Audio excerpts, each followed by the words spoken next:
નમસ્કાર વિદ્યાર્થી મિત્રો, અમારી ચેનલની અંદર તમારું હાર્દિક સ્વાગત છે।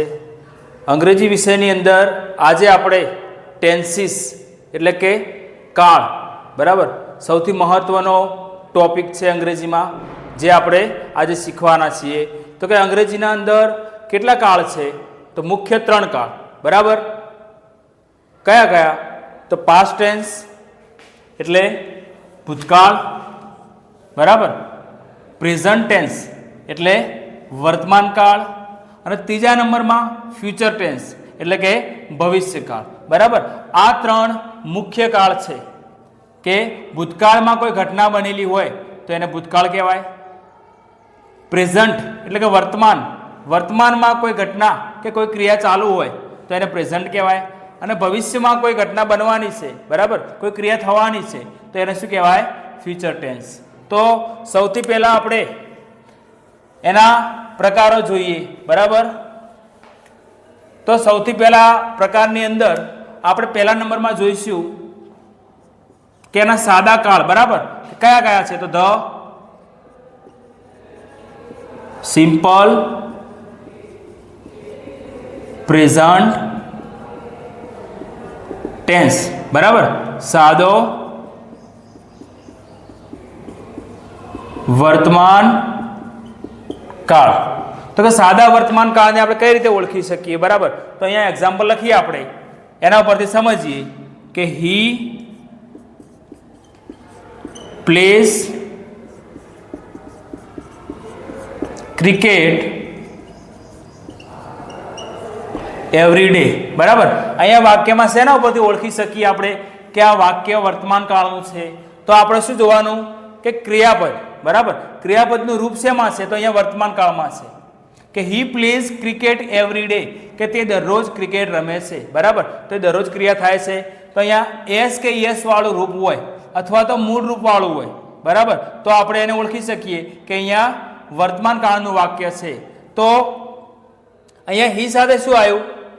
એસ કે યસ વાળું બરાબર। તો એવી રીતના અહીંયા આઈ હોય તો કે આઈ, તો એના સાથે શું આવશે? ક્રિયાપદનું મૂળ રૂપ। I play cricket every day અથવા એવરી મોર્નિંગ બરાબર, એવરી સન્ડે, તમે કે હું દરરોજ ક્રિકેટ રમું છું બરાબર। તો આ શબ્દોને આપણે કઈ રીતે ઓળખી શકીએ અને કઈ રીતના આપણે યાદ રાખવાનું છે તો એ આપણે જોઈએ કે વર્તમાન કાળની અંદર એમ, ઇઝ અને આર કોની સાથે આવે તો એ આપણે જોઈએ। તો સૌથી પહેલા આઈ સાથે શું આવશે? એમ આવશે। પછી ઇઝ કોના સાથે આવે તો કે હી, સી, ઈટ અને એક વચન નામ। એક વચન નામ કયા કયા? તો અહીંયા ધ બોય હોઈ શકે, અ લાયન હોઈ શકે, એક વચન નામ હોય કોઈ પણ, નિલેશ। તો આવા નામ આપેલા હોય તો એની આગળ આપણે શું મૂકીશું? અહીંયા એની સાથે ઇઝ આવશે બરાબર। એના પછી આર કોના સાથે આવે તો કે યુ હોય, વી હોય અને ધે હોય, અને બહુવચન નામ કયા કયા? તો ધ બોયઝ, ધ સ્ટુડન્ટ્સ, પછી 2 નામ હોય અમિત એન્ડ અનિલ। આ પ્રકારના નામ હોય તો આપણે શું મૂકવાનું? અહીંયા આર મૂકવાનો બરાબર। દરેકને ખ્યાલ આવી ગયો કે એમ ઇઝ આર ક્યારે મુકાય? તો આઈ સાથે હંમેશા આપણે એમ મૂકવાનું। ઇઝ ક્યારે આવે? તો હી, સી, ઈટ, એક વચન નામ આ રીતના। અને આર ક્યારે આવે? તો યુ, વી, ધે અને બહુવચન નામ અહીંયા આપેલા છે, આપણે જોઈ શકીએ છીએ બરાબર। તો એના પછી આપણે જોઈએ કે ક્રિયાપદનું જે રૂપ મૂકીએ છીએ આપણે એસ કે યસ વાળું, જેમ કે અહીંયા ટુ પ્લે છે બરાબર, આ વર્તમાન કાળનું જે રૂપ છે એ કઈ રીતે મૂકવાનું, કોના સાથે મૂકવાનું, તો આપણે જોઈએ તો કે આઈ હોય, વી હોય, યુ હોય, દે હોય અને બહુવચન નામ. બહુવચન નામ કયા કયા, તો આપણે કીધું એમ કે અમન એન્ડ અનિલ, બે નામ હોય. ધ ગર્લ્સ, આની સાથે આપણે શું મૂકવાનું, તો જે આ ટુ પ્લે ક્રિયાપદનું જે વર્તમાન કાળનું રૂપ અહીંયા આપેલું છે એ આપણે પ્લેનું પ્લે મૂકવાનું. બરાબર, એટલે કે ક્રિયાપદનું મૂળ રૂપ મૂકવાનું. શું મૂકવાનું, ક્રિયાપદનું મૂળ રૂપ મૂકવાનું. બરાબર, આમાં બદલાશે નહીં. આઈ હોય, વી હોય, યુ હોય, દે હોય અને કોઈ પણ બહુવચન નામ હોય તો ક્રિયાપદનું જે વર્તમાન કાળનું જે આ રૂપ છે એ બદલાશે નહીં, આપણે એમના એમ મૂકી દેવાનું. બરાબર, તો બદલાશે શેમાં, તો હી હોય, સી હોય, ઈટ હોય અને એક વચન નામ હોય. એક વચન નામ તો અ બોય, અ મેન, એક વચન નામ હોય કોઈ પણ અનિલ. બરાબર, તો અહીંયા શું મૂકવાનું, આપણે ક્રિયાપદનું જે રૂપ છે ને વર્તમાન કાળનું એની અંદર તમારે એસ કે ઈએસ લગાડવું પડશે. તો અહીંયા પ્લે સાથે શું લાગશે, એસ લાગે. બરાબર, તો અહીંયા ટીચ આપેલું હોય તો ટીચનું ટીચ અહીંયા આવશે ટીચ, પણ અહીંયા જ્યારે આપણે મૂકીએ તો ટીચનું શું થઈ જાય, ટીચીસ. શું થઈ જાય, ટીચીસ. આ રીતે આપણે યાદ રાખવાનું છે કે હી, સી, ઈટ આપેલું હોય અથવા એક વચન નામ હોય તો આપણે વર્તમાન કાળનું રૂપ બદલી શકીએ. એના પછી ડુ ડઝ ક્યારે મૂકવું, વર્તમાન કાળની અંદર ડુ ડઝ ક્યારે મૂકવું. બરાબર, તો જોઈએ કે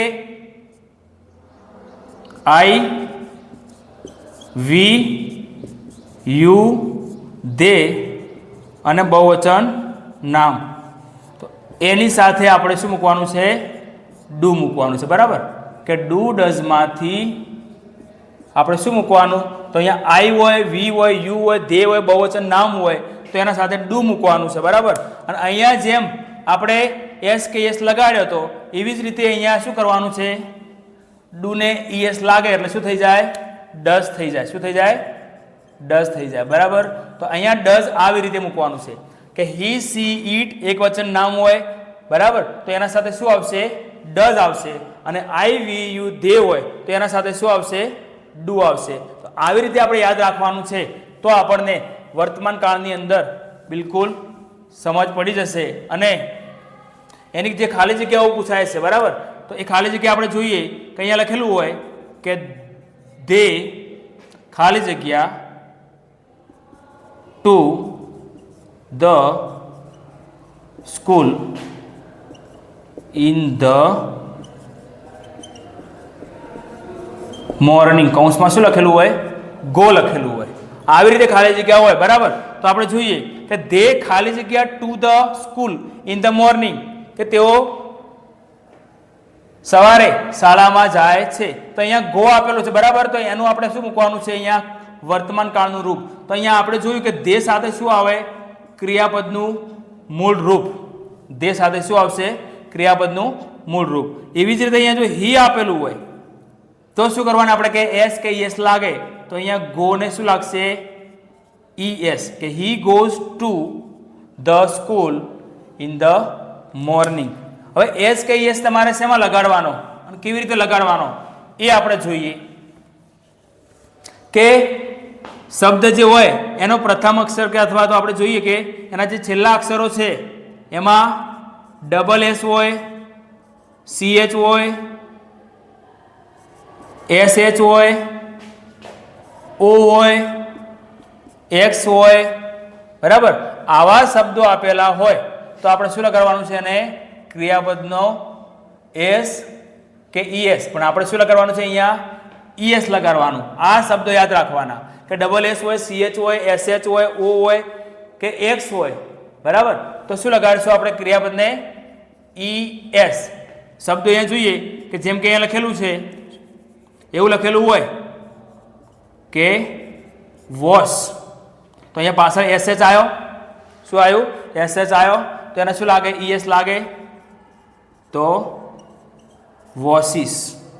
બરાબર, આવી રીતે આપણે યાદ રાખવાનું છે.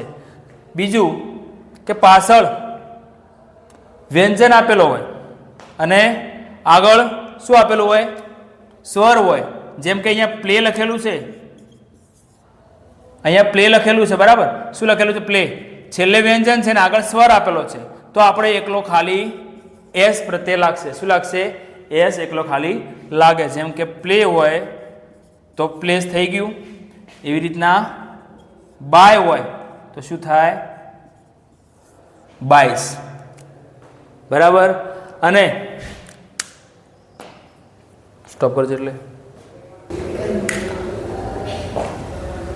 અને બીજું કે છેલ્લે વ્યંજન પ્લસ વાય હોય. બરાબર, તો શું કરવાનું આપણે? તો વાયનો આઈ કરવાનો, પછી ES લગાડવાનું. બરાબર, યાદ રાખવાનું કે છેલ્લે વ્યંજન પ્લસ વાય હોય તો વાયનો આઈ કરવાનો અને પછી ES લગાડવાનું. કઈ રીતના? તો ક્રાય લખેલું છે અહીંયા, તો આ વ્યંજન છે ને વાય છે, તો વાયનો શું કરવાનો? આઈ કરવાનો. તો CRIES, ક્રાઇસ. બરાબર, ટ્રાય લખેલું હોય તો આ રીતના ટ્રાઇસ. બરાબર બરાબર. તો વિદ્યાર્થી મિત્રો, આ આપણે સાદો વર્તમાન કાળ આવી રીતને શીખ્યા. બરાબર, તો હવે પછીના વિડીયોની અંદર આપણે જે આગળના આપણા ટેન્સીસ બાકી છે એનો અભ્યાસ કરીશું. બરાબર, તો આવી રીતે વધુને વધુ અંગ્રેજી વિશે જાણકારી મેળવવા માટે, અંગ્રેજી ગ્રામર શીખવા માટે તમે અમારી ચેનલને લાઈક કરો, સબસ્ક્રાઈબ કરો, શેર કરો અને વધુને વધુ વિદ્યાર્થીઓ સુધી પહોંચાડો એવું આપણે પ્રયત્ન કરીશું. બરાબર, થેન્ક યુ. જય હિન્દ, જય ભારત.